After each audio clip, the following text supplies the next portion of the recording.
Estamos ao vivo, mais uma live com ele, gente! Vocês têm noção? Conseguimos! Ai, tô muito feliz mesmo de estar fazendo essas lives com vocês. Inclusive, o primeiro vídeo falando sobre o tratamento da síndrome fúngica lá no YouTube saiu agora às 7 horas.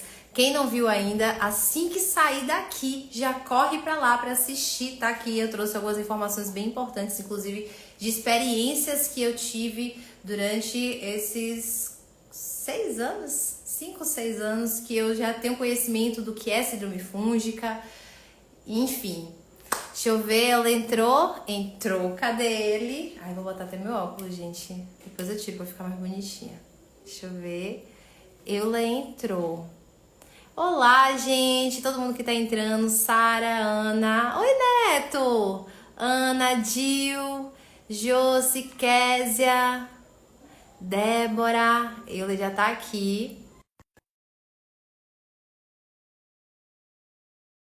Como vocês estão vendo aí, falar sobre saúde intestinal, que é um dos pilares essenciais para a gente conseguir tratar, gente, a síndrome fúngica. Sem ela não é possível. E ele chegou, seja bem-vindo, boa noite. E aí, pessoal, boa noite, Luísa. Agora eu tô te vendo, viu? Foi, Na live anterior eu tava te vendo, agora é legal que eu tenho algum termômetro aí com o pessoal. Agora a gente tá aqui um vendo o outro, que ótimo. Eu queria agradecer pela primeira live que a gente teve e por essa segunda que está prestes a começar. E hoje, galera, como eu falei, a gente está conversando sobre saúde intestinal. Vou passar a palavra para ela e explicar para a gente o que é isso e por que isso é importante no tratamento da síndrome fúngica. Pessoal, a gente tem que entender, né, que a gente tem que ver o intestino como um órgão sistêmico, ou seja, o que acontece nele acaba repercutindo pelo teu corpo inteiro.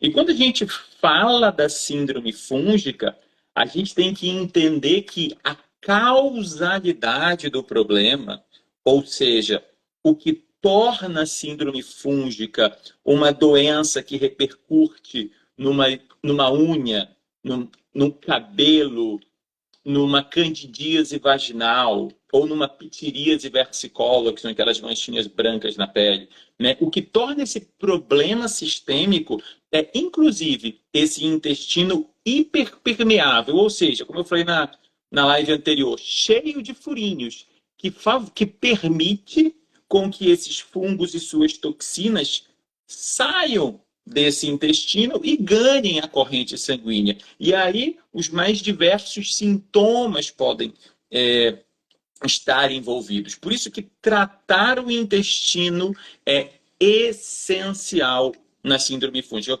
Ao longo da live vocês vão perceber, inclusive, que esse intestino é uma sede imunológica e o sistema imunológico é um outro pilar do tratamento que a gente vai ver hoje, né, Luísa? Com certeza. Inclusive, intestino, cérebro, emoções também está diretamente ligado a isso, né? Para vocês verem, gente, como o intestino está ligado a todas as partes essenciais da nossa vida. Não tem como a gente ter saúde sem ter o intestino funcionando perfeitamente, né? É isso aí. Olha aí, minha amiga Bianca, colega de profissão. Beleza, Bianca? Fica aí com a gente. Tô aqui tomando o chazinho que ele passou para mim. 3 vezes por dia, tomando certo. Boa! Muito bem, muito bem. Eu tô na água. Minha água tá aqui embaixo também. Inclusive, só trazendo aqui um ponto um pouco divergente do que a gente tá falando, mas quando no final de semana foi o aniversário e as meninas me perguntaram muito, né, se eu tinha comido coisas fora do tratamento. E eu falei pra elas que eu tinha comido sim, inclusive isso é um feedback pra você, tá, Eula? Eu comi esses alimentos fora do tratamento, mas eu não senti, por exemplo, a candidíase ou os sintomas se apresentarem de forma intensa. Então, isso seria um ponto positivo, né, para o que eu tô fazendo, porque como você fala, seria um detalhe dentro de tudo que eu tô fazendo corretamente, mais ou menos isso? Claro, claro. É muito importante, né, que a gente venha percebendo melhoras gradativas no paciente, porque isso acaba sendo um termômetro para a gente ter uma noção se esse tratamento está indo no caminho correto. Uma das principais balizas, inclusive, é a melhora da função intestinal, que nós vamos falar hoje. Perfeito. Né? Eu não falo em resolução em 30 dias, por exemplo. Mas um paciente que é obstipado, que vai no banheiro a cada 4 dias e passou aí a cada 2, opa, isso é uma baliza de melhora. Então, por aí a gente vai, né, vendo a evolução desse paciente.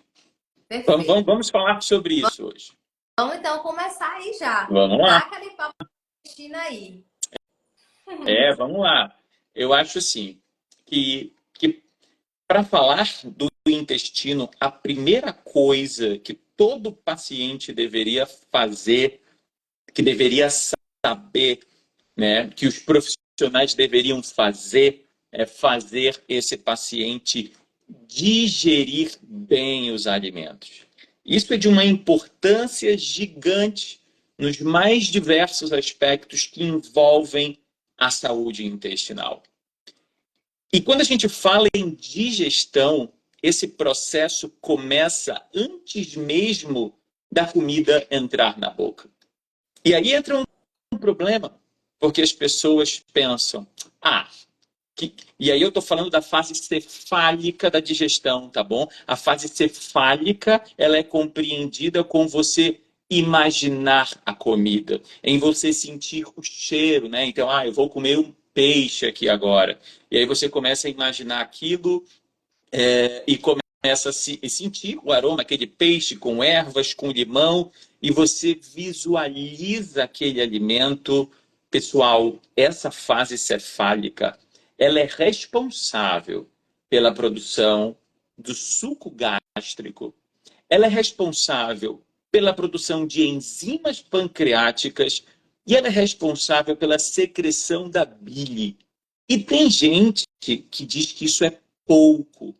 É pouco para quem está acostumado a resolver problemas tomando remédio. É pouco, é uma ótima desculpa para quem não está a fim de assumir nenhum compromisso. É uma ótima desculpa. Que não, não, mas eu não tenho tempo, o meu emprego não me permite, ou coisa que o valha. Né? Então, assim, a gente precisa trazer essas compreensões para o paciente. Às vezes, até a forma com que a gente explica isso, ele fala, pô, faz sentido. Não, tem um peso. Vou direcionar esforços para isso. Então, é muito importante essa compreensão. Então, essa fase cefálica tão responsável pela produção de fatores digestivos não pode ser negligenciada, né? E aí um segundo elemento que também está envolvido nisso, e aí a Luísa já sabe do que eu vou falar, e todas as pessoas que me acompanham aqui com alguma frequência também já sabem sobre uma ação também gratuita, que quando se soma essa fase cefálica que eu acabei de falar, representam 50% do processo da digestão. Eu digo para os meus pacientes, cara, se você não fizer isso, nem tente mais nada, entre aspas. Ou você não vai resolver o seu problema, ou você não vai melhorar o tanto que poderia. Porque fica virtualmente impossível de você resolver uma doença intestinal entrando nesse tratamento com menos de 50%, perdendo 50% da digestão. E aí, Luísa, nós estamos falando da mastigação 30 vezes por garfada ou colherada, tá, gente? Façam isso. Exatamente. Né? É a parte da digestão mecânica. Nenhuma outra parte do teu corpo pode fazer o que os teus dentes fazem. Né? É por isso que o esmalte dentário é a parte mais dura do nosso corpo. Ela está pronta para isso. Né? Então a gente precisa mastigar os alimentos 30 vezes antes de degluti-los. Existe um provérbio chinês de longevidade e ele diz assim: nós devemos beber os sólidos e mastigar os líquidos. O que eles querem dizer com isso? Como é que eu vou beber uma coisa sólida? Significa que eu vou mastigar tanto aquilo a ponto dela se tornar líquida. E eu devo mastigar o líquido, que significa que eu vou beber tão lentamente que é como se eu estivesse mastigando algo. Essas duas açõezinhas gratuitas, mastigação e relaxamento, representam 50% do processo da digestão. E existem estudos que mostram que essas duas açõezinhas resolvem. Eu não falei melhor, eu falei resolvem 40% das queixas de estômago, ou seja, das queixas digestivas. Então, pessoal, eu acabei de entregar aqui para vocês duas ações gratuitas que, se fossem suplementos, que se fossem medicamentos, tirariam aí uns 500, 400 reais da carteira de vocês. E não existe suplemento que te faça mastigar, ou seja, que mastigue por você. Então, e tem um detalhe. Tem um detalhe muito importante, que eu falo na consulta. Eu digo assim, ó, eu não perguntei se você é o último a sair da mesa, eu não perguntei se você come devagar, é importante que você conte. Luísa tem um estudo que mostra uma imagem que é a seguinte, as pessoas mastigavam amendoim, então elas mastigavam uma vez e cuspiam, 5 vezes e cuspiam, 10 vezes e cuspiam, né? Então elas iam mastigando e iam cuspindo, de 1 a 30 vezes. E a imagem mostrava, Luísa, que um alimento mastigado 10 vezes é um alimento completamente não ensalivado. Saliva essa que tem várias enzimas digestivas e que atuam reparando, inclusive, a mucosa do nosso estômago, né? E sabe o que esse estudo dizia também, Luísa?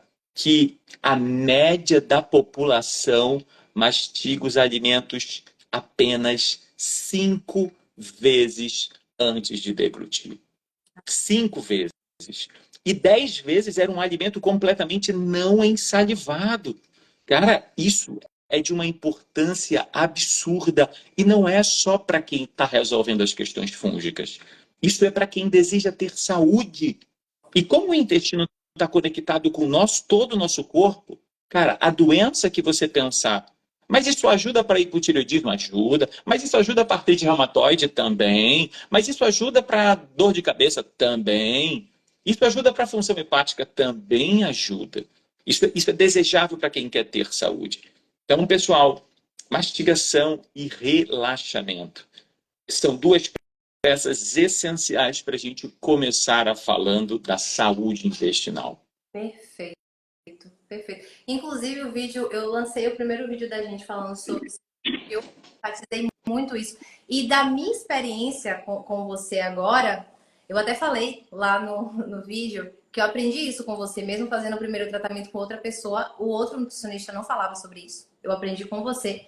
E dessa segunda vez que eu tô fazendo o tratamento, eu sinto que agora que eu tô mastigando 30 vezes de forma muito pontual, eu tô prestando muita atenção a isso. Isso tá fazendo uma diferença absurda. Foi como eu falei pra você, os sintomas desapareceram nos primeiros, acho que foram 3 ou 2 dias. Então fez muita diferença. Inclusive, no aniversário, como eu tava comendo alguns salgadinhos, docinhos, eu fiz questão de mastigar 30 vezes todos os alimentos que eu consumi lá. Então talvez isso tenha feito a diferença até para meu intestino conseguir absorver aquilo que não é do tratamento também, né, Eula? Pode ter feito diferença. Com toda certeza, né? Eu acho que assim, é, o, o, quando a gente pensa nesses fatores envolvidos na síndrome fúngica ou na condição intestinal, né? Tudo que está envolvido, formação de gases, obstipação, distensão, dores, tudo isso tem um impacto gigante de uma fermentação, né? E por que esse alimento está fermentando muito? Porque eu estou digerindo mal. Seja porque eu estou mastigando mal, seja porque eu não produzo enzimas digestivas em quantidade suficiente, seja porque me falta acidez nesse estômago. Todos esses são fatores digestivos que precisam ser observados na consulta e precisam ser ajustados com cada paciente. Não é todo mundo que tem falta de ácido, não é todo mundo que produz pouca enzima pancreática, não é todo mundo que não mastiga. Mas quem é o meu paciente? Com quem eu estou falando? E aí eu volto para aquela frase que eu repito várias vezes. O tratamento não é para a doença, o tratamento é para a pessoa. Quem é que está na minha frente? Quais são os pontos fracos? O que aquela pessoa ainda não está fazendo? Né? E quando a gente entende isso, cara, as coisas ficam muito mais claras para o paciente, as- os problemas vão se resolvendo ao longo do tratamento. Né? Posso, E assim, perdão, Luísa? posso perguntar? Pode falar, pode falar. No primeiro tratamento que eu fiz, fiz o uso da glutamina. E eu achei interessante que você não falou sobre o uso da glutamina. E eu sinto que, eu não sei se tem a ver, mas eu tô sentindo muito mais resultado dessa vez, sem usar a glutamina, mastigando muito melhor os alimentos, do que utilizando a glutamina e não tendo essa atenção com a mastigação. Não sei se tem a ver, não sei, mas o que eu percebo é que a diferença entre os dois tratamentos que eu fiz, né, ao longo desses anos tem dado muita diferença essa questão das 30 vezes. Porque quando eu fiz o tratamento da outra vez, como eu falei, eu descobri isso com você, eu mastigava de 15 a 20 vezes, não chegava a fazer 30. Mas a diferença de 20 para 30, para mim, fez muita diferença em relação à qualidade da digestão que eu tô tendo hoje. Com certeza. Com certeza, Luiz. A mastigação, como eu havia dito, ela tem um impacto de 50% nesse processo da digestão, né? E quando a gente, já que você trouxe a glutamina aqui para o assunto, a glutamina, ela é uma ótima ferramenta, né? Ela vai contribuir com a melhora dessa permeabilidade intestinal. O problema é que espera-se que a glutamina faça aquilo que não é função dela. E aí? Né? O que eu quero dizer com isso? Espera-se que a glutamina corrija uma permeabilidade intestinal, mesmo esse paciente tendo deficiências de vitamina A, vitamina D e zinco, que são outros 3 elementos que atuam em sinergismo com a glutamina. Então eu tenho que saber qual é o momento que eu vou usar essa glutamina. Se eu não tenho Se eu tenho um paciente com deficiência de vitamina D, ou de vitamina A, ou de zinco, a glutamina não vai conseguir cumprir com a sua função. Perfeito. A gente precisa ter essa noção do sinergismo na fisiologia. E muita gente não tem. Né? Às vezes os pesquisadores não têm. E aí faz-se um estudo e publica, não, a glutamina não serviu para resolver tal coisa. Por quê? Porque esperava que ela fizesse algo que não é a função dela. Entende? Então eu preciso. Quando que eu entro com glutamina com meus pacientes? Depois que a gente garante que ali não tenham as deficiências dos nutrientes que atuam em sinergismo com a glutamina. Né? Então, dessa forma, a gente vai poder ter um aproveitamento muito mais interessante desse suplemento, que é muito bom. Agora, você tem que saber usar. Nossa, Né? perfeito. Tem um outro ponto, Luísa, já que a gente está falando aqui, que daqui a pouco a gente vai entrar no pilar imunológico, né? Que mais uma vez a gente volta para a mastigação. Eu quero trazer muita luz a esse assunto, que ele é muito importante. É que as respostas imunológicas do nosso corpo, elas são muito mais amplificadas quando eu tenho alimentos mal digeridos. Porque esses alimentos mal digeridos, eu vou ter ali aquelas macromoléculas, elas vão sair do seu intestino, porque ele está hiperpermeável, e vão dar de cara com a nossa barreira imunológica. E isso vai fazer disparar respostas imunológicas. Então, até as manifestações imunológicas tendem a estar reduzidas quando você digere bem, ou seja, quando o paciente mastiga bem. É impressionante. Assim, eu digo assim, ó, eu estou aqui falando com isso aqui como se eu estivesse numa consulta, eu costumo dizer, ó, eu estou há 5 minutos aqui com você só falando que você precisa mastigar. E tem que ser dessa forma, Luísa, porque senão o paciente ele não faz. Né? O paciente não faz, ele vai fingir que vai fazer, eu finjo que acredito nele, e aí a gente já perde 50% da digestão. Então eu fico, cara, eu estou fazendo isso de propósito, que é para ver se entra na sua cabeça. E fala, Leole, eu já sabia que tinha que mastigar, mas nunca tinham dito dessa forma. Eu ainda não estava convencido que era tão importante quanto isso. É porque às vezes a gente escuta, e foi até o que eu falei no vídeo também, que eu lancei lá no YouTube, a gente escuta algumas coisas, como as pessoas falam como se fosse algo tão normal e não enfatiza a importância disso para a gente conseguir compreender, né? E essa virada de chave que eu tive em relação à mastigação está sendo, assim, dessa experiência impressionante. Porque eu tô realmente vendo. Engraçado que teve. Foi ontem. Eu comi uma banana. E essa banana eu não mastiguei direito. Eu senti meu abdômen estufar. Olha só, Uma olha banana, só. tamanho pequeno, média, não foi nem tão grande para dizer que foi uma quantidade grande, mas eu tô mastigando tão bem que essa banana eu comi e eu senti estufamento. Aí o que acontece em relação ao que pode acontecer com seus pacientes? As pessoas costumam dizer assim: ah, antes de fazer as coisas certinhas, eu tinha mais saúde, porque agora eu sinto qualquer coisa me deixa sensível. Né? Aí comi uma banana, meu abdômen estufou porque eu não mastiguei direito. Mas na verdade é porque seu corpo está se adaptando a ser saudável e quando você faz alguma coisa que faz ele falhar, você sente os efeitos de forma muito mais intensa. Então isso vai acontecer. Você vai ficar mais perceptível aos sinais que seu corpo está te dando. Eu mesmo claramente percebi que eu mastiguei, não mastiguei direito a banana e eu senti que meu abdômen já deu aquela estufadinha. Eu fiz, opa! Não mastiguei direito. Isso é comumente percebido quando a gente avalia as questões imunológicas que a gente vai falar já já, né? Que é comum as pessoas dizerem assim: nossa, mas antes eu comia e não ficava mal. Agora eu como e fico. Ah, acho que está errado esse negócio de deixar de comer os alimentos, né? Isso é uma questão muito interessante e eu acho claro, acho importante deixar claro isso aqui para o pessoal. Daqui a pouquinho a gente fala sobre isso, Luísa, que você comentou. Eu já tô curiosíssima sobre isso. É bem comum.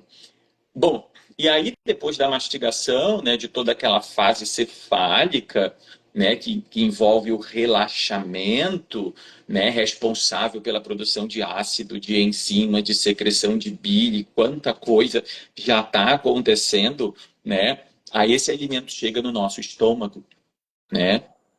E aí algumas pessoas quando terminam de se alimentar elas ficam tendo pequenos arrotos, ou então elas ficam com aquela sensação da comida pesada. Eu, essa semana, atendi uma paciente, se não foi ontem. Ela dizia assim: 5 horas da tarde eu tô super cheia. Ela almoçava tipo meio-dia, 1 da tarde, 5 da tarde ela estava cheia, distendida. E a pergunta clássica que a gente faz para o paciente é a seguinte: você, quando vai numa churrascaria, ou mesmo quando come um pouquinho mais de carne, você é aquela pessoa que nem janta nesse dia, no máximo come uma frutinha no final do dia. Porque, nossa, se eu for para um churrasco, cara, eu fico cheio o dia todo. E pessoas jovens ali até os seus 50 anos, né, 40, 50 anos, isso é, essa é a pergunta-chave para você identificar se esse paciente possivelmente tem uma hipoclorídria, que é uma baixa acidez nesse estômago. E essa acidez ela é essencial na digestão dos alimentos no estômago. Ela, inclusive, ela é a primeira barreira contra a entrada de fungos no nosso corpo. Se você tem baixa acidez, você já perdeu essa primeira barreira. Aqueles alimentos contaminados por fungos que a gente não consegue ver, né, identificar, eles conseguem chegar no teu intestino com muito mais facilidade pela falta de ácido.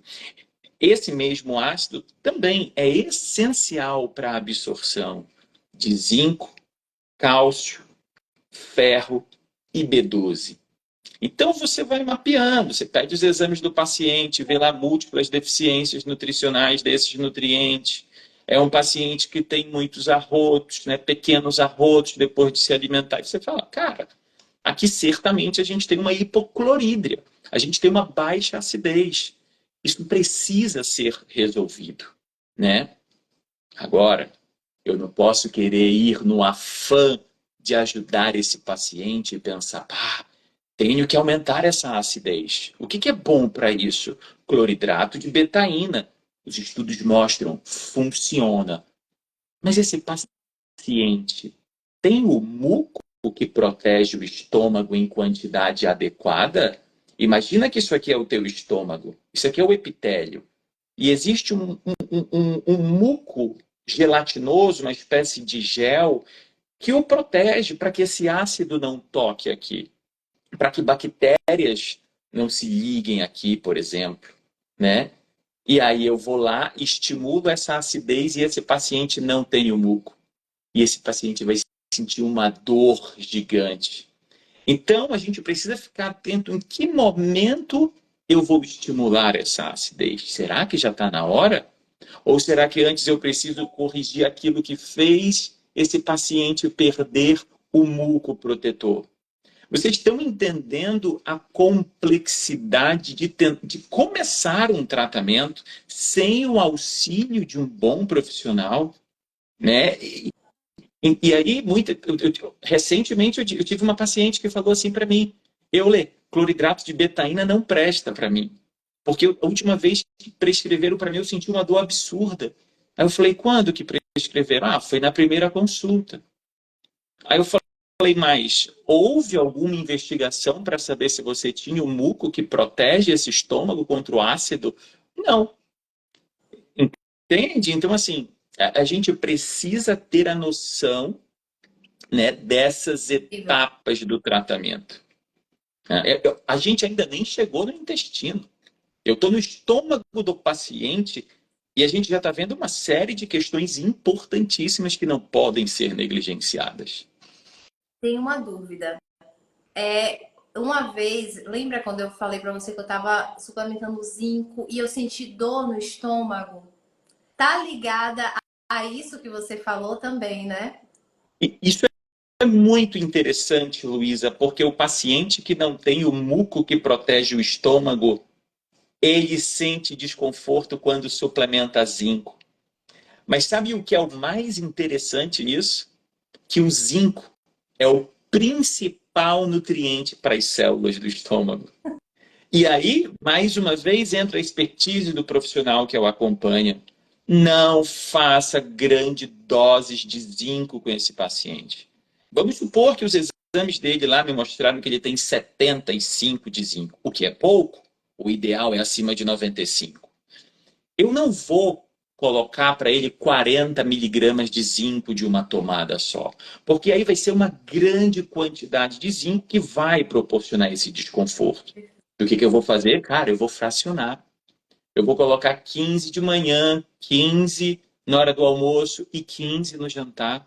Resolveu o problema.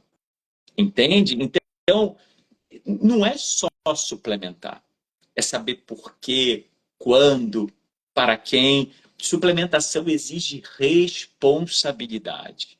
Né? Não é só porque faz sentido. Foi há pouco eu usei o exemplo da glutamina, agora eu estou usando o exemplo do zinco. Então, por isso a importância de a gente ter alguém que compreenda, né, essas questões do tratamento. Bem interessante isso que você trouxe, Luiz. Inclusive, existe um zinco chamado de zinco carnosina, que atua de forma específica para a saúde do estômago. Isso é uma Nossa, curiosidade. essas curiosidades são incríveis. E eu, no meu caso, por exemplo, como eu falei pra você, eu tenho com certeza, eu vou passar os exames de sangue quando eu fizer, mas eu tô achando que eu tô com deficiência de ferro também. Com certeza deve ter várias deficiências aí, né? Mas o ferro também, eu senti um desconforto no estômago quando eu tava suplementando ele. E aí eu lembrei do que você falou, fui fazendo dosagens menores e nem aumentei, porque eu já vi que ferro também é complexo pra caramba de você suplementar, né? Inclusive é uma coisa que a gente precisa conversar, porque se aumentar muito a quantidade de ferro pode oxidar, eu já vi que pode trazer vários malefícios, então eu fiquei ali na dosagem baixa e até consegui ver os resultados positivos, porque lembra, eu comentei com você, né, que faltava ar em mim, principalmente quando eu tava dormindo.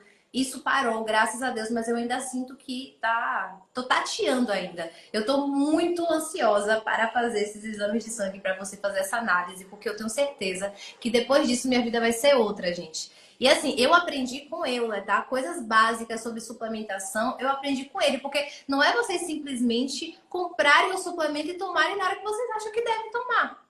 Tá? Não é, no chat GPT ele não vai responder para você ali a melhor hora para você tomar, não. Você tem que realmente estar com um profissional que vai te direcionar para a melhor forma de você suplementar aquilo para você. Porque, por exemplo, o que ela falou aí do zinco, eu fui por conta própria dar uma pesquisada e eu tentei e senti desconforto no estômago. Eu tava sentindo um desconforto, Euler, que eu não tava conseguindo levantar. Eu tava sentindo uma dor que eu falava, gente, eu vou morrer. Ai, que dor. Aí eu fui fazendo a retrospectiva do que estava acontecendo e a única coisa que eu tinha inserido era o zinco. Eu falei, Olha meu Deus, só. mas será o zinco que tá me fazendo mal assim? Aí eu entrei em contato com você e você falou aquilo. E foi aí que eu descobri. Porque eu tava fazendo errado, eu tava suplementando sozinha, sem o auxílio. Então não faço. Eu tô aqui para dar minha cara a tapa pra coisas boas e coisas ruins também. É, é isso aí, é isso aí, Luísa. Bem importante. Essa questão do ferro que você falou é muito importante, porque o ferro é um mineral muito nobre para o sistema imunológico. E muitas mulheres têm anemia. Muitas mulheres têm uma hemoglobina de 11 ponto alguma coisa, ou flertam com anemia com uma hemoglobina de 12, né? E aí o ideal é a gente mesmo reduzir as quantidades do ferro, fazer um ferro bisglicinato, que é um ferro quelado com glicina. É um aminoácido. A glicina é um aminoácido e ela se liga nesse ferro. A partir desse momento, esse ferro ele é absorvido como um aminoácido, ou seja, ele não é absorvido como um mineral ferro que está envolvido em cólicas, em dores, em desconforto, mas sim como um aminoácido, que aí já não tem todas essas questões. É o que a gente chama de ferro bisglicinato. Mas é uma questão mais farmacêutica, né? Eu tava tomando o bisglicinato mesmo. Foi, Ótimo, foi o que melhor funcionou para mim. Mas vamos lá. ótimo. Só que é muita informação, tô É, aqui, ó.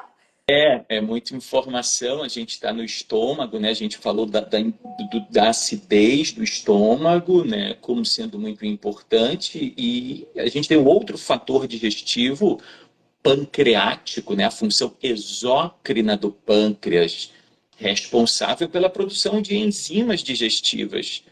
E o que estimula essa produção dessas enzimas digestivas é a acidez do estômago. Então, uma coisa está associada à outra, né? O que estimula a produção dessas enzimas é a acidez e a fase cefálica da digestão, que eu falei no começo da live, que eu falei que é o relaxamento, que é o você visualizar o alimento, você sentir o cheiro, você imaginar. Isso representa um grande impacto no processo da digestão, né? Então, são dois fatores digestivos que não podem faltar, né? São dois fatores digestivos que são importantíssimos. E aí, tomar conta, vigiar outras questões que comumente prejudicam a digestão, como, por exemplo, o estresse crônico, o uso de prazóis, né? Se você quer perder o seu ácido, se você quer baixar a acidez do seu estômago, você vai tomar prazol, né? Você vai tomar omeprazol, pantoprazol, né? É porque, né, Luísa, não existe remédio para repor o muco que protege o estômago que eu falei, que eu acabei de falar. E cara, para medicina tradicional, pô, não existe um remédio para eu repor esse muco que protege. Qual é a solução? Tirar o ácido. Para o ácido não tocar no epitélio e o paciente não sentir dor. Entende? E aí o paciente deixou de sentir dor. Só que ele também deixou de ter a sua barreira contra a entrada de fungos, ele deixou de ter a acidez que serve para absorção de B12, de zinco, de magnésio, de cálcio, entende? Medicamento é um cobertor curto. Você cobre o colo, descobre os pés. Você cobre os pés, descobre o colo. né? Assim, não é que eu seja contra medicamento. Eu sou contra você não fazer o básico e já entrar de cara no remédio. Esse é o problema. E a E a tentativa é livre. É o que faz a média da população. E a tentativa é livre para você fazer o básico. Isso que eu estou falando agora é o básico, né? Por que você não tenta isso antes? Tudo bem, se você não tinha informação, ok. Mas se você tem, por que você vai direto para um remédio? Né? Enfim, e aí a gente vai individualizando as condutas. Né? Então, então, de estômago, inicialmente, para não me alongar muito e não entrar em questões mais técnicas, esses são os dois pontos mais importantes quando a gente fala da saúde do estômago. Um paciente que fermenta muito, que tem a sensação da comida parada no estômago, é um paciente que está fermentando muito. E aí ele pode ter os arrotos, o refluxo, e aí a gente tem todo um comprometimento. Esse problema continua quando o alimento desce para o intestino ainda, que a gente vai chegar agora. Perfeito. Antes da gente continuar, tenho mais uma dúvida. Como eu falei, eu estou fazendo um curso, né, de ciência Ayurveda. E o Ayurveda, ele fala muito sobre essa importância da digestão. E lá eles utilizam muito o gengibre, que foi algo que eu trouxe para minha vida.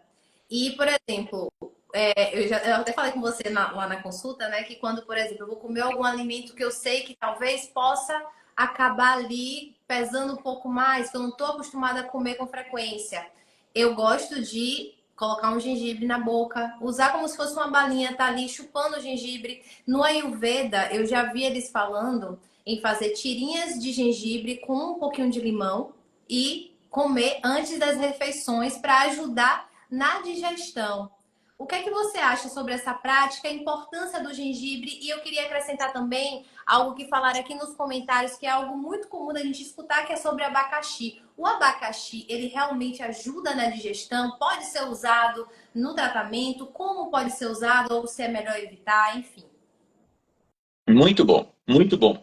Primeiro, Luísa, os estudos mostram que quando você consome alimentos mais amargos, né, alimentos mais azedos, e o gengibre acaba entrando nisso, existe aí um estímulo para a produção da bile, né? Então, quando você pensa em tudo que essa secreção biliar contribui no processo da digestão, faz total sentido. Sim, eu não domino a medicina ayurvédica, né? Mas com toda certeza vai ter influência positiva, tá? Por estimular a secreção biliar.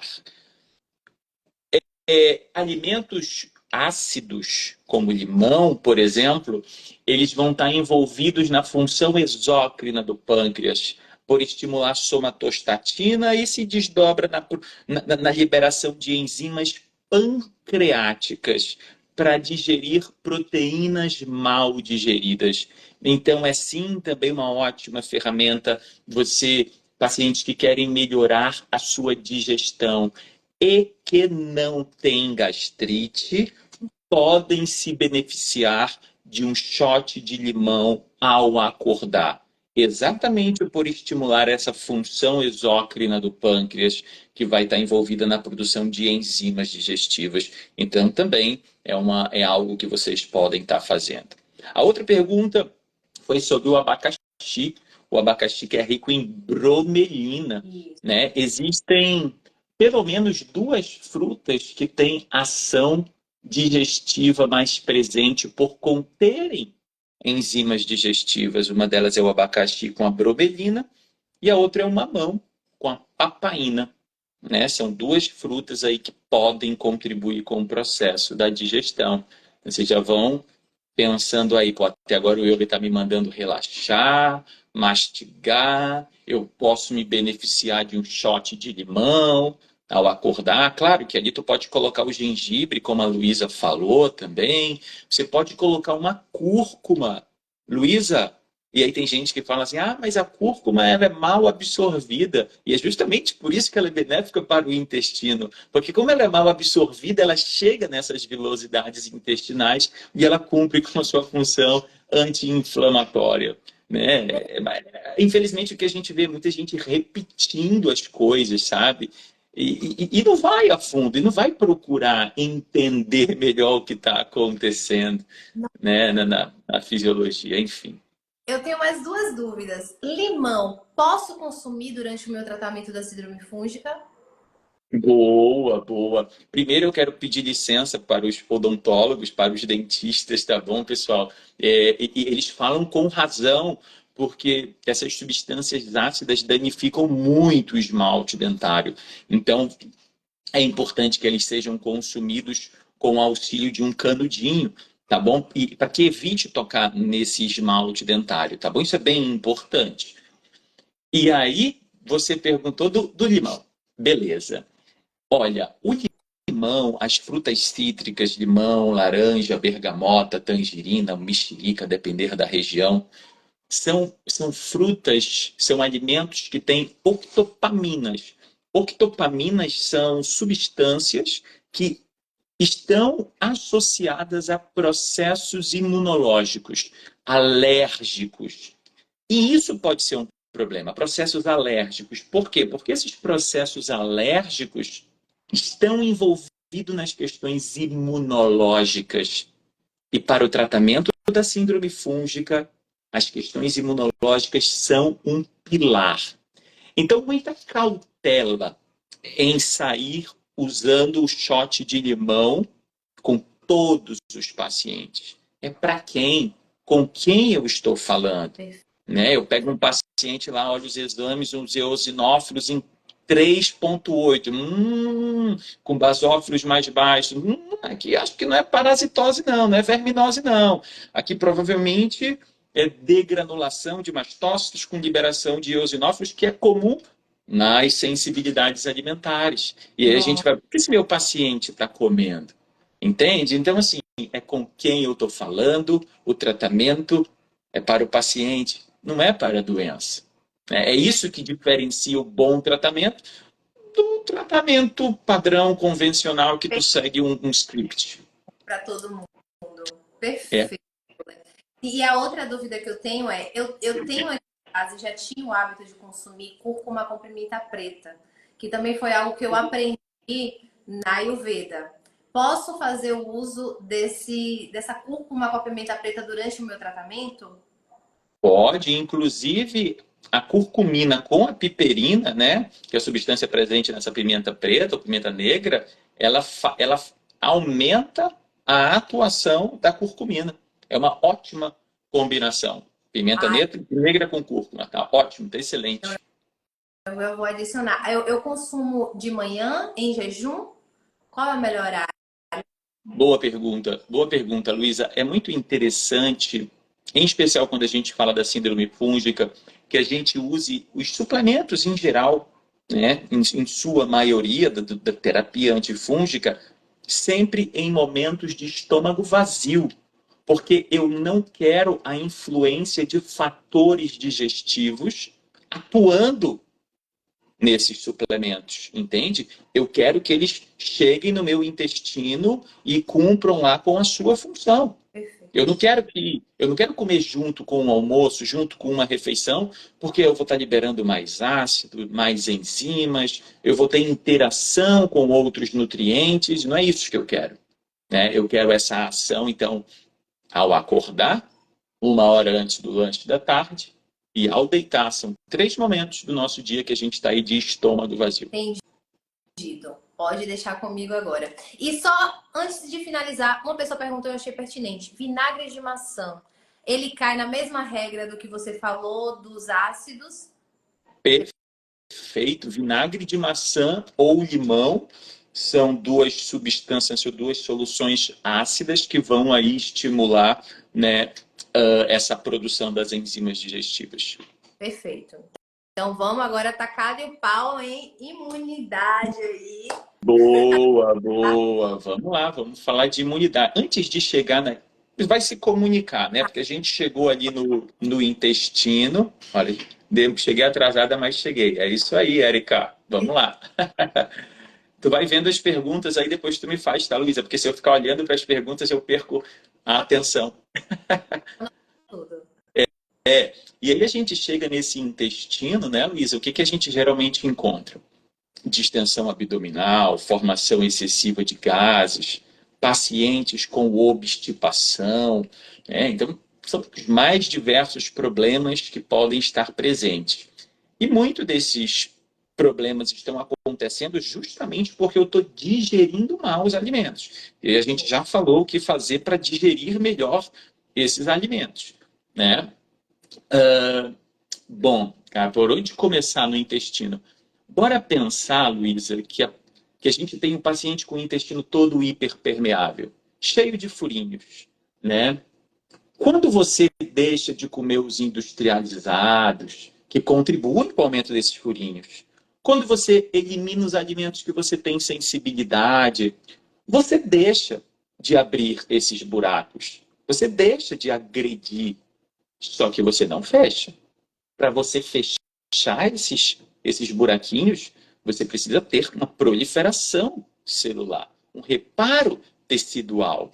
E aí a gente volta para aquele assunto que a gente estava falando da glutamina. Isso é função da vitamina A, da vitamina D, do zinco, e a glutamina pode favorecer, pode ajudar. Então, como eu vou tratar uma doença intestinal se eu negligencio quanto a Luísa tem de vitamina A, ou quanto que o Paulo tem de vitamina D, ou quanto que a Érica tem de zinco no corpo, isso é a individualidade do tratamento. Então, a primeira coisa, eu vou começar a oferecer elementos para que esse corpo possa se reconstituir, né? Eu tiro a agressão e entrego o que ele está precisando, né? E aí, Luísa, eu posso também me valer de prebióticos. Prebióticos nutrem as nossas bactérias já existentes. Isso é muito importante. E tem até uma questão muito recorrente, Luísa, que é os probióticos, né? Prebióticos é aquilo que serve para nutrir as suas bactérias já existentes. E probióticos são bactérias boas que você inocula no seu intestino. O problema é que quando esse corpo está tomado por fungos, tomado por bactérias ruins, haverá uma interação negativa entre eles. E aí o paciente piora os sintomas. Ele piora da obstipação, ele piora dos gases, das dores, e ele fala: probiótico para mim é ruim. Talvez não seria o momento adequado dele já ter entrado com os probióticos. Primeiro, é preciso reduzir a carga microbiana ruim, fúngica. Eu preciso reduzir para depois entrar com probióticos, porque senão o que acontece? Quando eu coloco bactérias boas nesse intestino, elas é como se elas começassem a agredir as bactérias ruins. Essas bactérias ruins, quando morrem, liberam da sua estrutura LPS, que são lipopolissacarídeos. Esses lipopolissacarídeos, esses LPS, e também fragmentos dessas bactérias que morreram, caem na corrente sanguínea, são percebidas pelo sistema imunológico como agressões e, a partir disso, é disparado uma resposta imunológica. E como toda resposta imunológica, é seguida de um processo inflamatório. Então, o que estava errado ali era o momento do uso do probiótico, né? Por isso que probióticos só entram na segunda etapa do tratamento. E isso não é só para síndrome fúngica, isso é para qualquer paciente que tenha problemas crônicos de intestino, paciente com uma obstipação crônica. Não vai colocar mais bactéria ali dentro, cara. Já está cheio, ele já tem um super crescimento de bacteriano, né? Então, Luísa, esse é um problema muito importante. Isso é uma questão muito importante que deve ser vista, né? E claro, eu não posso aceitar um paciente obstipado. Eu não posso aceitar um paciente com prisão de ventre.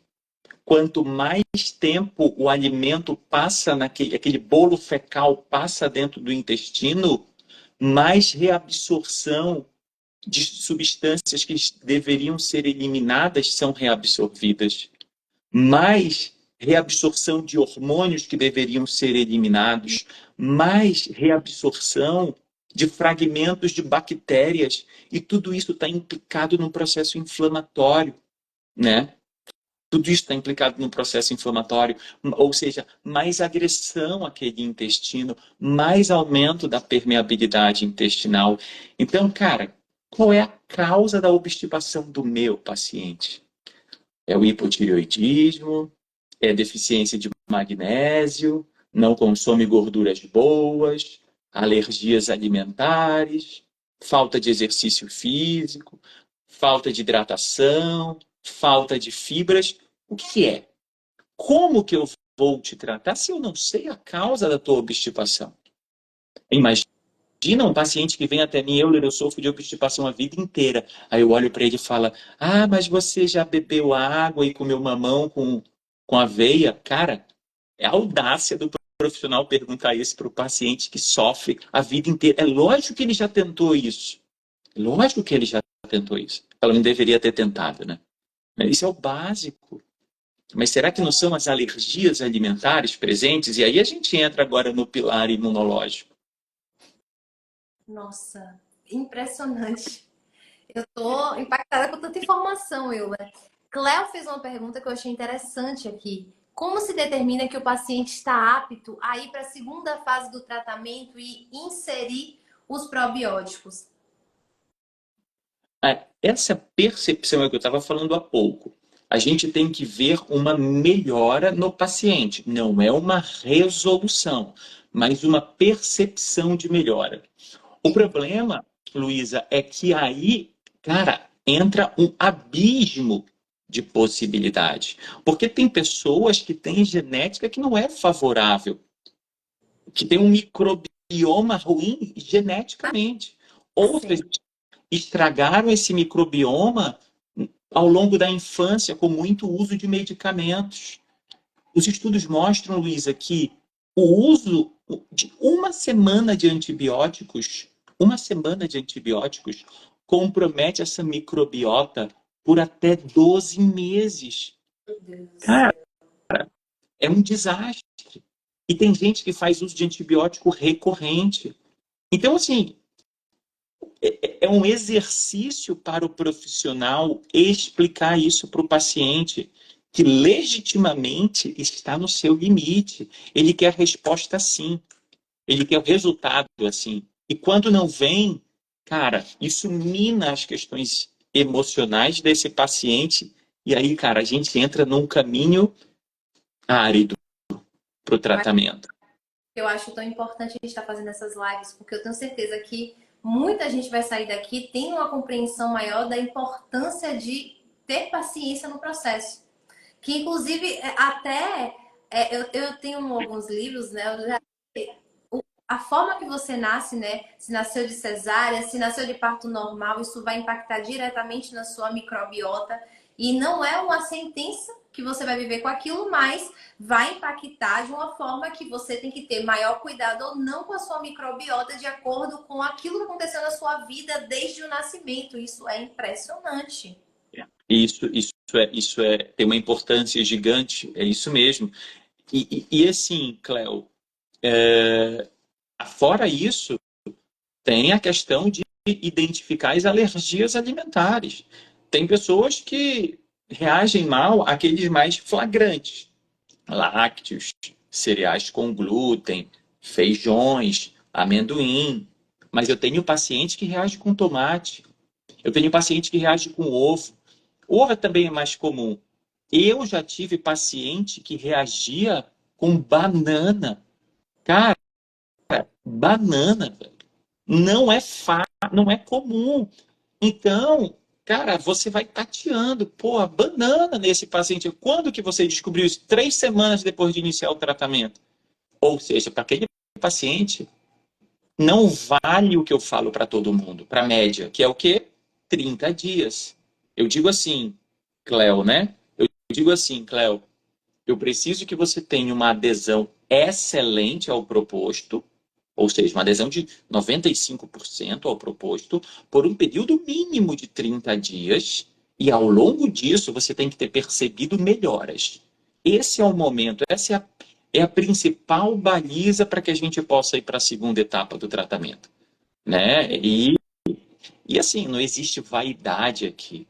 O profissional que chega e fala, falando de intestino, faz isso que vai dar certo. Cara, não é.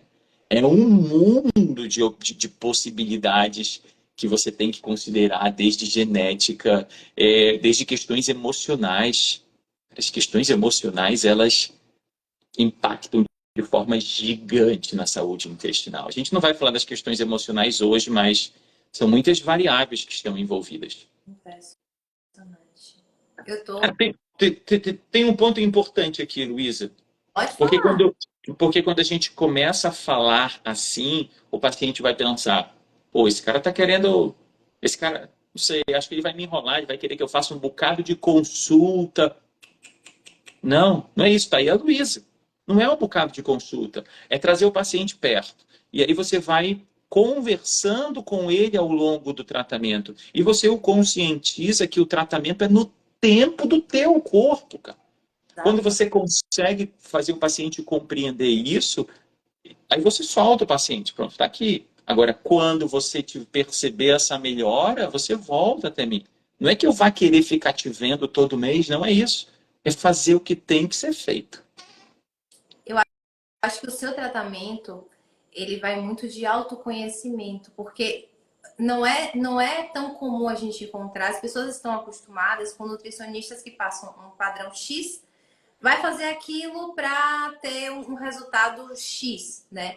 E o seu trabalho é de comunicação, é de, e aí, como é que tá sendo? O que é que você tá sentindo? Tá melhor? Não tá? Gente, você vai tendo um autoconhecimento gigantesco, porque foi o que eu falei com ela. Eu percebi a importância da mastigação, depois eu comi essa banana. Uma banana foi o suficiente para me fazer entender, pô, aqui eu não mastiguei bem. Já tive um conhecimento muito grande. Então, minha experiência com Eula, pelo menos como paciente dele, está sendo muito, muito interessante. Outra coisa que eu percebi, Eula, quando eu fiz pela primeira vez meu tratamento, eu consumi grãos. E eu lembro que demorou muito mais tempo de eu conseguir ver resultados do que agora. Foi o que eu falei para você, de 2 a 3 dias os sintomas desapareceram. E eu estava aguardando a fase de remissão. Até agora a fase de remissão não apareceu. Olha Não só. não tive fase de remissão dos sintomas virem mais fortes, né? Porque eu sei que isso acontece, mas desde que eu comecei o tratamento sem consumir os grãos, eu não tive fase de remissão. Então é o que você está falando. Talvez a minha fase de remissão lá no outro tratamento foi a questão do alergia que eu tive aos grãos e que eu identifiquei só agora, 5 anos depois. Porque eu estou tendo o acesso ao profissional que está me acompanhando, entende? Então, isso faz toda a diferença, gente. Toda. E aí, Luísa, o que os pacientes vão percebendo? Cara, que é uma consulta para a vida. Não é uma consulta para resolver aquele problema ali que você procurou. É que daqui a 5 anos, tu vai pensar, pô, teve uma época que eu fiz uma consulta com um nutricionista e eu vi o quanto que eu melhorei quando eu identifiquei esses alimentos e eliminei. O quanto que eu estava mais disposta, sem dores, com melhor concentração, com sono reparador, com o intestino funcionando. Cara, são ensinamentos que se leva para a vida, né? Digestão, função intestinal, nada disso é para tratar uma doença. Isso é para ter saúde. Qual é o seu ponto fraco? Onde é que você está errando? E aí, isso aí, logicamente, que a gente vê na consulta, né, Luísa? Então, assim, Luísa, só me tira uma dúvida. Da última vez a nossa live caiu. Eu não sou. Você é muito mais acostumada com as lives. Ela quebra em 1 hora ou não? A gente pode continuar aqui? Pode Pode continuar. continuar? Então vamos lá. Vamos lá. Bom, então a gente está aí falando desse intestino e a gente tem que lembrar, pessoal, que o nosso intestino ele é envolvido por uma membrana chamada de malte, né? São tecidos linfocitários, membranas linfocitárias, que são o nosso sistema imunológico. Tudo que passa desse intestino cai de cara nessa barreira aqui de proteção, que é o sistema imunológico, né? Então, o intestino e o nosso sistema imunológico são coisas que andam lado a lado, literalmente, né? O intestino é um berço de maturação dos nossos linfócitos, que são as nossas células imunológicas mais competentes. E o nosso sistema imunológico é quem está lá para combater vírus, fungos, bactérias, alérgenos, parasitas. Então, se eu tenho um sistema imunológico deprimido, como eu vou resolver as minhas questões alérgicas e fúngicas, por exemplo, né? E dentro desse pilar imunológico, a gente tem que estar atento a dois pontos essenciais. O primeiro deles são os alimentos aos quais a gente tem sensibilidade. É urgente identificar esses alimentos e eliminá-los. Esse é o primeiro ponto. O segundo ponto é oferecer para as tuas células aquilo que elas estão precisando, que são os nutrientes. Bora destrinchar isso daqui. Luísa, identificar o que tu tem sensibilidade e eliminar. Por quê? Porque se o paciente não sabe que ele tem sensibilidade àquele alimento X e todos os dias ele se expõe àquele alimento, é como se todos os dias ele estivesse se expondo a esse agente agressor. E o teu sistema imunológico vai ter um elemento de distração para combater, para atacar aquela comida. E como que o nosso sistema imunológico atua contra as agressões? Com inflamação. Eu não sei se eu falei isso na live anterior, mas inflamação, ela é essencial à vida. A gente deseja inflamar. Se a gente não inflamasse, a gente não estaria aqui agora. A inflamação é quem resolve os problemas. Se você se cortar aqui, vai inflamar. Por quê? Porque aqui a gente tem resolvinas, maresinas atuando para corrigir aquele corte. Se não tivesse inflamado, aquilo ali ia infeccionar. Ia crescer muitas bactérias ali e a gente ia morrer. Então, inflamação é desejável. Agora, o problema está na inflamação que não desliga nunca. Como assim? Se você está todos os dias agredindo, todos os dias você está inflamando. E aí a gente entra no que a gente chama de inflamação crônica de baixo grau. Esse é um ponto muito importante em quem quer ter saúde. Eu não vou falar só com a síndrome fúngica, é em quem quer ter saúde. E aí existem os alimentos que são os mais implicados nisso. Lácteos. Veja, eu falei lácteos, eu não falei leite. E nada tem a ver com lactose, tá bom? Vamos já falar melhor. Lácteos, cereais com glúten, feijões e amendoim. Esses são os 4 alimentos mais implicados. Existem outros. Tomate está numa lista, pimentão está na lista, frutas cítricas está na lista, cacau está na lista. Eu não vou sair tirando tudo do paciente. Senão a dieta vai ficar horrorosa e insustentável. Aí entra o você ir tateando ao longo do tratamento com o seu paciente. Cara, quando você identifica o alérgeno, as coisas melhoram assim. Assim, é impressionante. Eu tenho Luísa, eu tenho pacientes, e isso é uma característica, pacientes de obstipação crônica, que são obstipados a vida inteira, que quando eu pergunto, você é obstipado? O paciente fala assim, eu sou, mas nem se preocupa, é normal. Eu sou assim, minha mãe é assim, minha avó era assim, já é de família. Eu já nasci assim. Cara, obstipação crônica que acompanha o paciente a vida inteira é obstipação alérgica. E é interessante que quando eu falo para esses pacientes que têm obstipação alérgica e que resolvem esse problema, eles chegam, o que tu passou? Cara, Magia. eu não vou me consultar contigo a vida inteira. Porra, mas eu quero continuar tomando o que tu passou. Cara, não passei nada.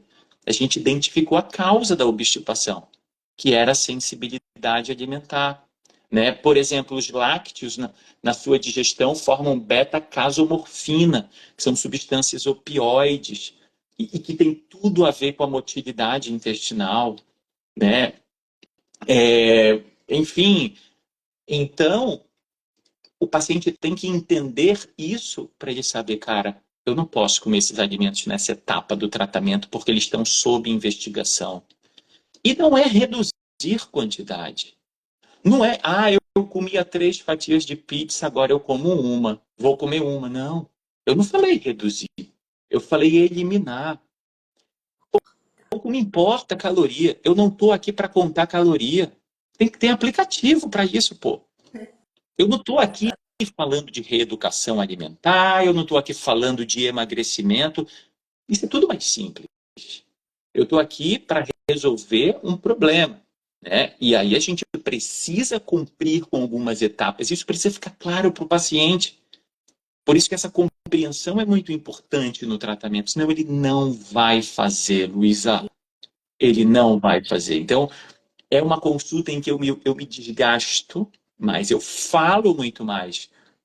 Existe um ramo da nutrição, né, uma vertente da nutrição, que é a nutrição comportamental, em que você tem que ter uma escuta muito ativa e você se amolda muito mais às preferências do paciente, aos hábitos. Eu falo, cara, essa não é uma consulta em que eu vou ouvir mais. Lógico que vocês preenchem um formulário antes da consulta, tem um momento de fala, mas um dos grandes desafios do tratamento da síndrome fúngica, um dos grandes desafios é não compreender o tratamento. Por isso que eu preciso fazer essa ginástica verbal de trazer essa consciência E essa para quem está live, ouvindo. com certeza. Muita gente precisa acessar esse tipo de informação. É Isso de ouro, é de ouro. Deixa eu te perguntar uma coisa.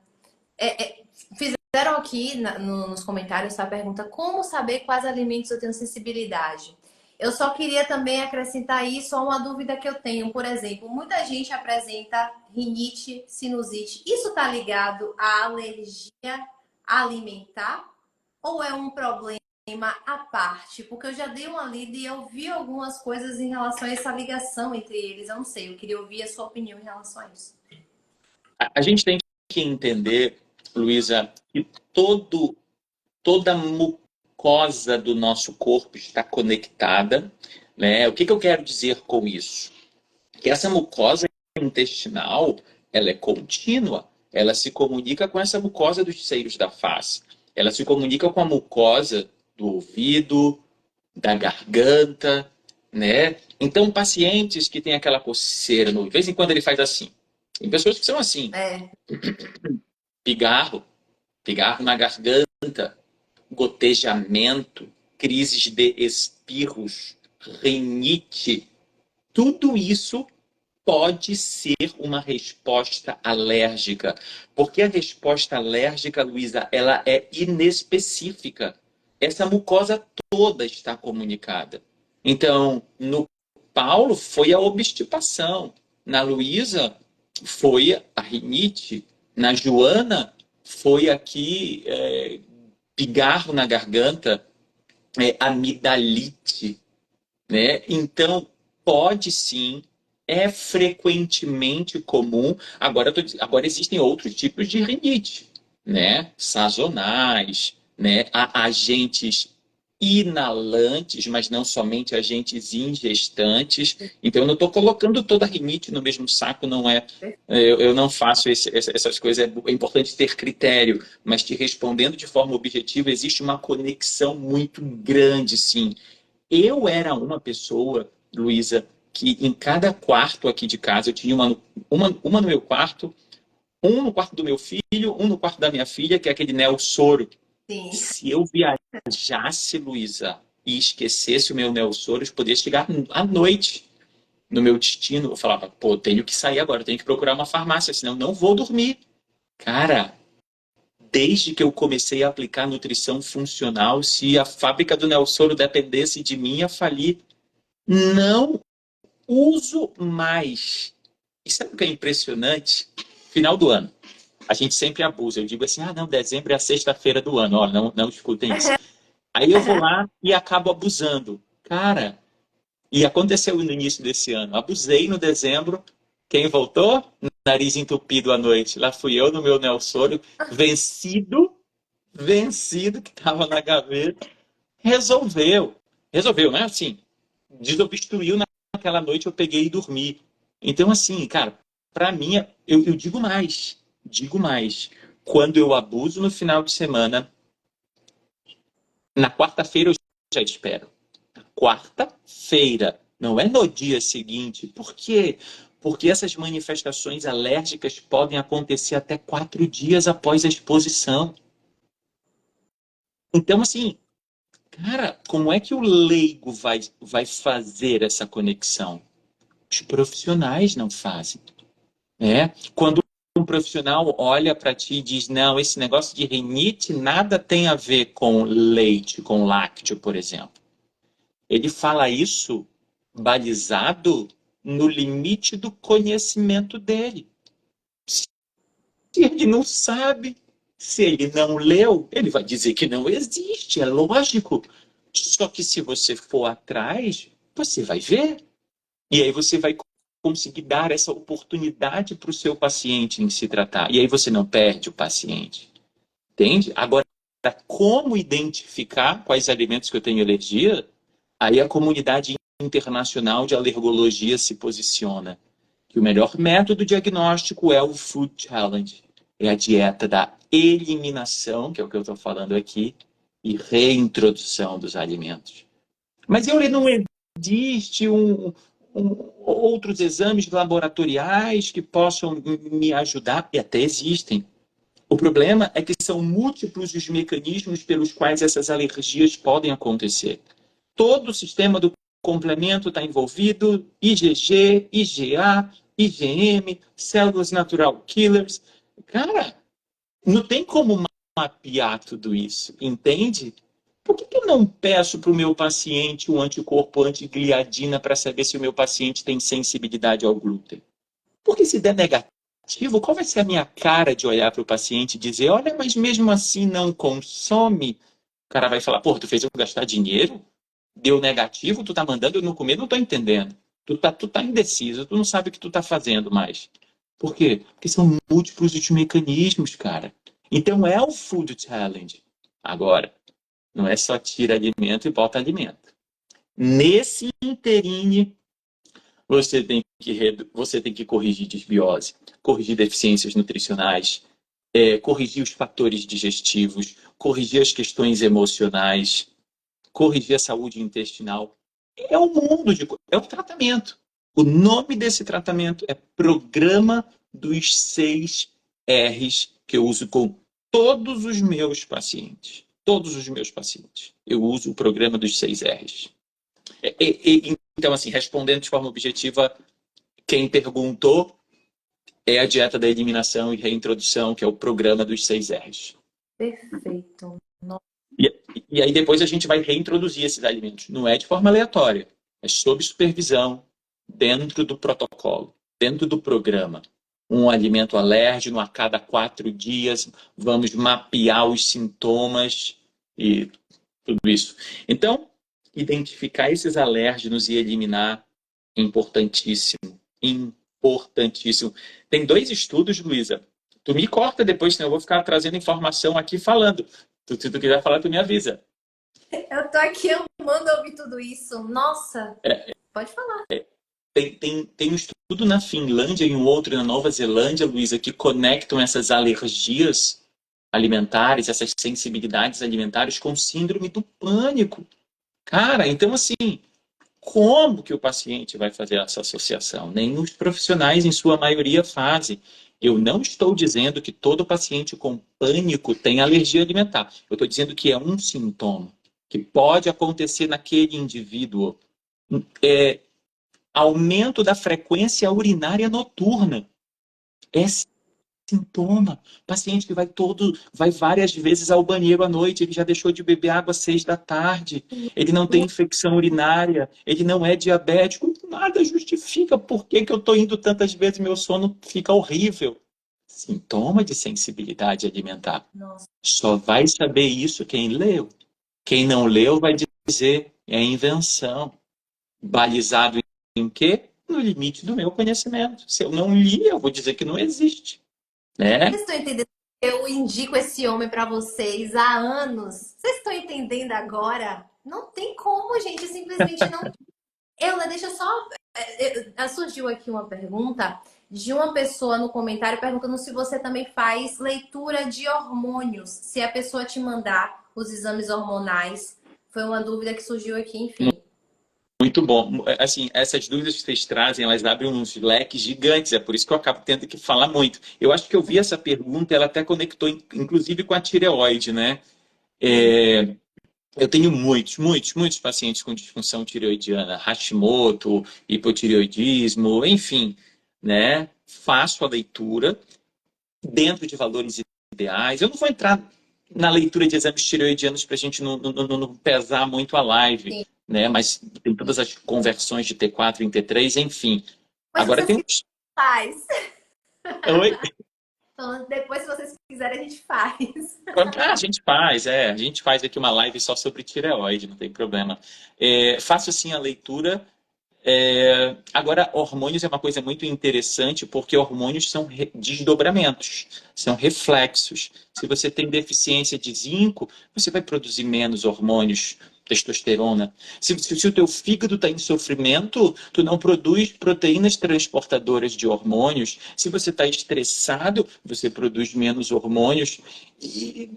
Cara, se você está muito intoxicado de plásticos, tu danifica ovários, tuas mitocôndrias estão danificadas, tu produz poucos hormônios, tu está estressado, tu danifica tuas gônadas.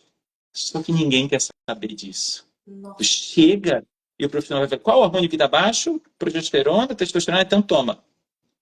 Cara, entendeu? Tu não fez nada disso, velho. E dar o hormônio tem que ser a última coisa. Eu não quero generalizar aqui, tá? Isso é uma função do médico, do endócrino. É aquilo que eu disse. A tentativa é livre. Eu estou mostrando para vocês as possibilidades, para que vocês não achem que a tua única saída agora é ter que tomar hormônio, tá? Eu estou com cuidado na minha fala, que é para vocês não acharem que também não deve tomar. Não é que não deve, é que eu estou te mostrando que tem você por trás disso. E quem é você? É o paciente com disfunção hormonal ou é o teu nome aí? Carmen. Nossa. Então, cara, quem que é? Né? E isso precisa ficar claro. Só para finalizar aqui, algumas pessoas perguntaram isso, tá? Se a síndrome fúngica ela interfere no ganho de peso, se tem alguma ligação em relação a isso, porque algumas meninas aqui estavam falando que não, que tem dificuldade e acham que podem ter a síndrome fúngica. Cara, quando você pensa que os fungos formam um biofilme que estão grudados no teu intestino, e isso dificulta a absorção de aminoácidos, de nutrientes, isso influencia a forma com que teu corpo se nutre, com toda certeza isso vai estar influenciando numa dificuldade em ganhar peso, né? É o teu corpo todo em sofrimento. É o teu corpo todo. Por isso que eu disse, abri uma caixinha de perguntas ontem e eu mostrei uma frieira, um pé com uma frieira. E eu disse assim: nunca é só uma frieira. Eu vi. Por quê? Porque tem todos esses desdobramentos por trás, cara. Tem tudo isso por trás. Nunca é só uma frieira. Nunca é só um fungo na unha. É tudo isso que eu estou falando até agora. E mais um pouco que ainda tem para falar. Né? Que eu não vou me estender mais tanto aqui. Então, Luísa, identifica esses alimentos e elimina. E o segundo elemento do pilar imunológico é entregue para as tuas células o que elas estão precisando. E aí a gente volta a falar dos nutrientes. Cara, o zinco é essencial para o sistema imunológico. O zinco é essencial para a barreira intestinal. O zinco é cofator da formação da serotonina. O zinco ele é cofator das desiodases, que são as enzimas tireoidianas, que convertem T4 em T3. O zinco, ele participa do hemo, de hemoglobina. Ele participa do citocromo P450, responsável pela biotransformação e eliminação de toxinas do teu fígado. Então, assim, caraca, Euler, tu quer me dizer que se eu corrigir o zinco, eu tenho uma perspectiva de melhora no meu status de saúde por inteiro? É isso. É isso. Isso é o básico. Cara, o básico não é comer o feijão com arroz e comer frutinha. Isso tem que ser feito, mas não é só isso que falam por aí. Tem muita gente que fala, faz o básico que dá certo. Vai dar certo para quem? Sabe? O que que tu quer? Tu quer ser igual à média? Aí dá certo. Ou tu quer ter saúde? É diferente. A ausência de doença é uma coisa. Ter saúde é outra. Eu não quero meu paciente com ausência de doença somente. Eu quero pacientes saudáveis. E aí existe um abismo. Então, Luísa, entregue para tuas células o que elas estão pedindo. E aí é parte desse sistema imunológico. São nutrientes críticos. Ferro, cobre, zinco, selênio, vitamina A, vitamina D. Tudo isso tem que ser dosado no paciente. Né? Tudo isso tem que estar sendo dosado. E aí você começa a entregar. Porque, Luísa, as nossas células imunológicas elas já sabem o que fazer. A partir dos 7 anos de idade, elas já estão amadurecidas. As tuas células imunológicas, elas já estão todas armadas. Elas têm uma bazuca, uma metralhadora, uma 12, uma pistola, uma faquinha. Agora tu precisa colocar munição ali dentro. Senão ela vai ficar só com a faquinha. Aí, porra, vem um bocado de fungo. Aí teu sistema imunológico tá ali com uma faquinha tentando barrar. Não vai. Então tu precisa colocar munição. E essas munições são os nutrientes. Corrigir as deficiências nutricionais. Quais são as suas deficiências nutricionais? Né? Então, mais de uma hora e meia, talvez, quase aqui falando. Meia. Quase uma hora e meia falando de 2 pilares do tratamento. Em nenhum momento vocês ouviram eu falar em matar fungo. Em nenhum momento eu falei, usa isso para matar fungo. Vocês entendem que hoje eu coloquei no stories de uma pessoa falando, mas eu já tirei açúcar. Eu vi isso várias pessoas, já deixei de comer tal coisa e não melhoro, já tentei de tudo. Cara, quando eu vou conversar com a pessoa, ela não tentou de nada. Entende? Eu estou uma hora e meia falando de 2 pilares e eu não falei em matar fungo. Vocês entendem que matar fungo é um percentual do tratamento? Se fosse não viver, né, Euler? Porque a vida, o fungo está em todo lugar. O que a gente precisa é fortalecer nosso corpo para conseguir lidar com isso. Imagina, a gente vai viver o quê? Numa doma? É. Numa bolha? Para se privar disso, de não ter acesso a fungo? Não existe isso. Não. Nossa, incrível. Os fungos já fazem parte, constituem o nosso microbioma, nossa microbiota. Eles nunca vão sair daqui. Isso gera um problema, porque tem gente que às vezes pensa assim, então eu nunca vou me curar. Não é que nunca vai se curar, você sempre, todo mundo tem fungo dentro. Agora, quando tu claudica, quando tu capenga, quando tu relaxa nessas variáveis do teu corpo, eles vão voltar. Né? Perfeito. Eu, por mim, eu ficaria 5 horas conversando com você. Você sabe que é um prazer imenso ter você aqui sempre. Mas por você mesmo, a gente pode finalizar essa live aqui, mas assim, eu acho que tudo isso, essa 1 hora e meia de live, foi assim de utilidade pública. Eu vou tentar. Gente, compartilhe essa live com todo mundo que você conhece, porque isso é informação que inclusive devia ser ensinado na escola para crianças. Tá? Que se criança tivesse acesso a esse tipo de informação, nós teríamos seres humanos, pessoas muito melhores em relação à saúde. Não Tá? tem dúvida. Pois é. Quer finalizar de alguma forma? Eu acrescentando alguma coisa, fique à vontade. Olha, eu acho que eu esvaziei aí o que eu queria trazer para vocês. Eu fiz essa live muito numa perspectiva de consulta, sabe? Quer passar essas compreensões. Lógico que não dá para trazer o tratamento aqui, nem é esse o objetivo, né? mas despertar essas pessoas que tem muito a ser feito. E não é só para quem quer tratar fungo, é para quem quer ter saúde. A todo momento eu falei aqui que são atitudes que você deve fazer para quem quer ter saúde, né? Enfim, acho que é isso. Acho que no geral deu para a gente falar bastante coisa. Eu só quero acrescentar aqui ao que Euler falou. Isso foi uma parte de uma consulta que você teria com ele, para vocês verem que é tão complexo. Gente, eu já fiz o tratamento, tá? Há 5 anos. Eu estudo sobre síndrome fúngica de forma, né, autodidata demais. Euler sabe que eu tenho bastante conhecimento carregado, mas quando eu fiz a consulta com Euler, eu fiquei impressionada com a riqueza de detalhes, de tudo que você aprende. Então, eu agradeço muito a Euler por estar trazendo esse conteúdo aqui, porque eu acho que isso prepara até futuros pacientes que ele terá, porque não é fácil. Como eu falei, eu tenho 5 anos de vivência aí, estudando e aprendendo sobre síndrome fúngica. Me deparei com várias coisas muito novas no tratamento de Euler que fizeram toda a diferença. Imagina uma pessoa que nunca ouviu falar sobre isso entrar numa consulta com Euler. Pode acabar ficando realmente muito perdida. Então, essas lives que a gente está fazendo é realmente para preparar vocês, sabe? E entendam que isso tudo que a gente passou aqui é informação de utilidade pública que vai ajudar muito você, mas imagina você juntar isso com o auxílio de um profissional como eu ao seu lado para conseguir curar o seu problema. Gente, isso faz toda a diferença. Eu tô falando isso porque eu tive a minha experiência fazendo o tratamento pela primeira vez de forma mais genérica, né? Não foi direcionado para mim como está sendo agora, e eu estou tendo resultados completamente diferentes, tá? Então, muito obrigada, Euler, por isso. Muito obrigado mesmo. É, E espero que a live tenha agregado a muita gente aí que prepare vocês para a melhor fase da vida de vocês, porque talvez vocês nunca tenham experimentado uma vida tão boa quanto vocês vão ter se vocês fizerem um tratamento como esse.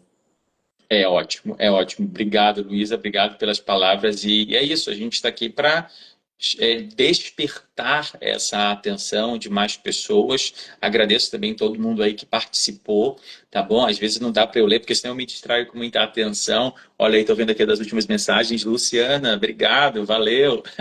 E todas as outras que participaram, tá bom? Distribuam a live aí, mostrem para a maior quantidade de pessoas, porque a gente precisa, né? A gente precisa ajudar a maior quantidade possível de pessoas que desejam ter saúde e que saiam, né, dessa média do que é a nossa população. É É possível. isso aí. Obrigada, viu, Euler? Muito obrigada. Nada. Eles vão lá Vamos seguir para.